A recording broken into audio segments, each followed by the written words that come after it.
Welcome back. In our last meditation, we saw that Paul was on board a ship heading to Rome when it was intercepted by a huge storm. In the midst of the storm, Paul was fasting and interceding on behalf of the men on board.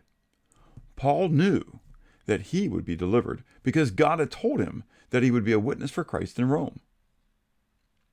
God informed Paul that he would grant Paul, quote, all those who sail with you. Paul boldly then shared that with the sailors to encourage them. He told the men that he believed what God had declared. Afterwards, he also told them that they would run aground on a certain island. Now, just before that event occurred, Paul spoke one more time to the men. We read about that in verses 33 to 38 in Acts 27. And as day was about to dawn, Paul implored them all to take food, saying, "Today is the 14th day that you have waited and continued without food, and eaten nothing. Therefore, I urge you to take nourishment, for this is for your survival, since not a hair will fall from the head of any of you." And when he had said these things, he took bread and gave thanks to God in the presence of them all. And when he had broken it, he began to eat. Then they were all encouraged, and all took food themselves. And in all, we were 267 persons on the ship. So when they had eaten enough, they lightened the ship and threw out the wheat into the sea. First, I want to point out how amazing it is that Paul had the opportunity to address all of the men on board the ship. Remember, he was a Roman prisoner.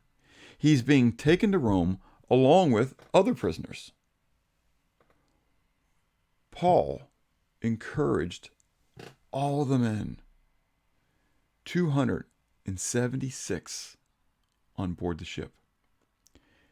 Encouraged the men to eat something, reminding them that they were all going to survive because God had promised Paul that he would grant to Paul all those who sailed with him. He then thanked God in the presence of them all and began to eat, setting the example. Could you imagine the moment? They're in the midst of a storm. They're about ready to be shipwrecked. From all intents and purposes, they're about ready to die. And here's this Roman prisoner standing up, taking bread, declaring that not a hair in their head would be harmed, and imploring them to eat so they'd be strengthened, and then doing so in their presence. The men were so encouraged by this prisoner that they also ate food as well. A couple sessions ago, I asked whether you've ever prayed out loud in public before, or more specifically, whether you've ever prayed for your food at a restaurant, specifically while you were in a larger group, and that whether you or someone else then prayed out loud, or whether it was something you did quietly. Now, I'm not going to encourage you to pray loudly for everyone in a restaurant to hear, but if there's a group of you, someone ought to be bold enough to pray for the group. Again, that's going to be a testimony to those who are sitting around. But we need to be careful of spiritual pride. Be careful of building up a self-righteous attitude within ourselves. Paul, in the midst of all these men, prayed publicly, gave thanks to God for the food. I believe he probably thanked God for the deliverance that they were going to experience as well. And I imagine that Paul had a marvelous ministry to each of these men on that island after they were delivered, and they were on the island together.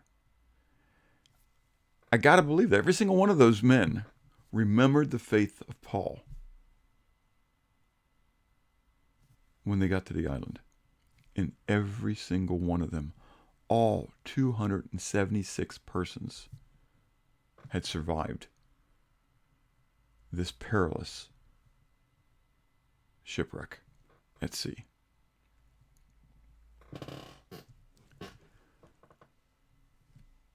Our lives are to be like that city that is set upon the hill. Our lives are to be like a lighthouse, as a beacon of light to those who are traveling on the sea of life.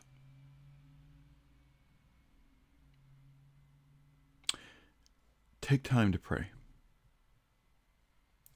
Again, let it become a customary event in your life, at all times, in all places, in all situations, that it is just